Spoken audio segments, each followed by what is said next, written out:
जी, मैं आपसे जानना चाहता हूं कि ये संसद भवन के बाहर और उत्तर प्रदेश की विधानसभा, इन दो जगहों पर आज जो कुछ भी मुझे देखने को मिला वो निहायत आपत्तिजनक था। आखिर अब इसके आगे क्या बचा है? देखिए, शिष्टाचार और मर्यादा बनाए रखने की जिम्मेदारी लोकतंत्र में सत्ता पक्ष और विपक्ष दोनों के ऊपर है। अगर ये टूटती है, भंग होती है, तो जो गरिमा गिरेगी और देश में जो बहस छिड़ेगी, जो उपहास होगा, वो अलग है। लोकतंत्र को आप इससे मजबूत नहीं कर सकते। आपको याद होगा, एक दौर था उत्तर प्रदेश की असेंबली में जब भयंकर मारपीट हुई थी, सर फट गए थे लोगों के, कई सारे विधायक स्ट्रेचर पर लेटाकर और मंत्री सिविल हॉस्पिटल में पहुंचाए गए थे। वो दौर भी देखा है लोगों ने।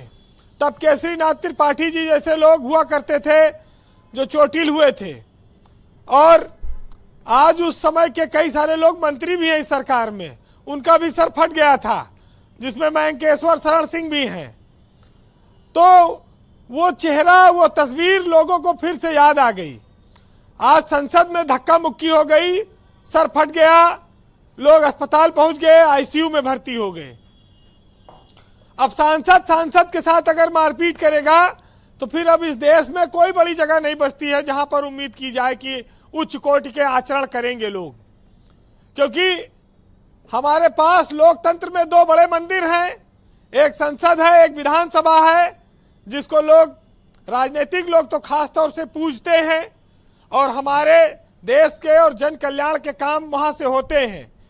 लेकिन ना तो वहां पर बहस हुई, ना काम हुआ, लड़ाई झगड़ा हो रहा है, तो स्वाभाविक है कि पैसे की बर्बादी भी हो रही है और प्रदेश और देश की साख भी खराब हो रही है। हालांकि विपक्ष ने इस पूरे मामले में अंबेडकर के इशू पर भाजपा को खूब घेरा है, और भाजपा के पास इससे निकलने का कोई रास्ता नहीं दिख रहा है। लेकिन आज की जो घटना है उसने भाजपा के लिए काफी राहत दी है। जो विपक्ष के ऊपर आरोप आया है कि उसने मारपीट की, खासतौर से राहुल गांधी पर, क्योंकि बाबा साहब के अपमान को जो मुद्दा बनाया था इन लोगों ने, उसमें ये काफी कामयाब हो गए थे और सारे विपक्षी दल एकजुट हो गए थे।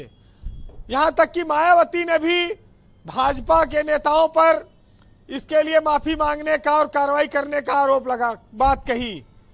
लेकिन भाजपा इस मामले में बैकफुट पर थी, जिसने एक बार दलितों के घर में जा जाकर भोजन किया था, दलित सम्मान के तमाम सारे सम्मेलन करती रही, उसके ऊपर बाबा साहब के अपमान का ठप्पा लग गया। इससे वो बहुत परेशान थी। लेकिन आज तस्वीर बदल गई है। ब्रजेश जी, जो सियासत है इसमें बदले की भावना से कहा जाता है कि कार्रवाई नहीं होनी चाहिए, लेकिन क्या इसमें अब सच्चाई बची है? क्या इसमें अब कोई ऐसा माहौल बचा है कि बदले की भावना ना रही हो? आप देखिए कि उत्तर प्रदेश की विधानसभा में एक मुद्दा उठा था आशीष पटेल वाला।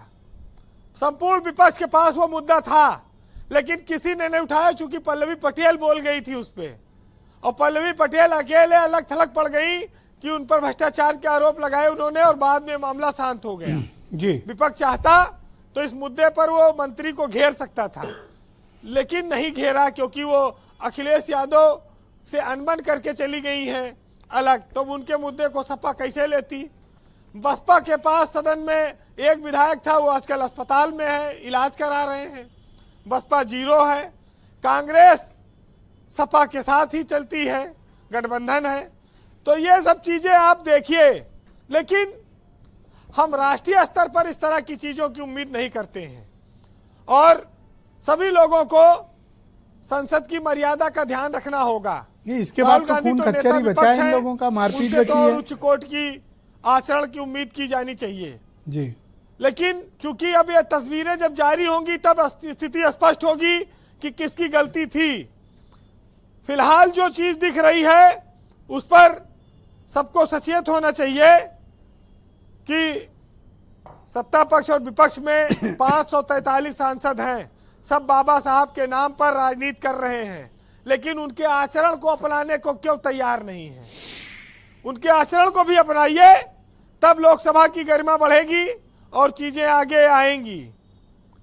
फिलहाल एक साहित्यकार ने लिखा है कि सुनिएगा जी, कि जो सबसे बड़े ऊंचे पद पर बैठे हैं वो किस तरह से आचरण कर रहे हैं, कि लश्कर भी तुम्हारा है, सरदार भी तुम्हारा, तुम झूठ को सच लिख दो, अखबार भी तुम्हारा, और इस दौर के फरियादी जाएं तो कहाँ जाएं, कानून भी तुम्हारा, दरबार भी तुम्हारा, और सूरज की तपन तुमसे बर्दाश्त नहीं होती, एक मोम के पुतले सा किरदार तुम्हारा, और वैसे तो हर एक शय में साया है ही तुम्हारा ही, लेकिन दुश्वार बहुत है इन दिनों दीदार तुम्हारा।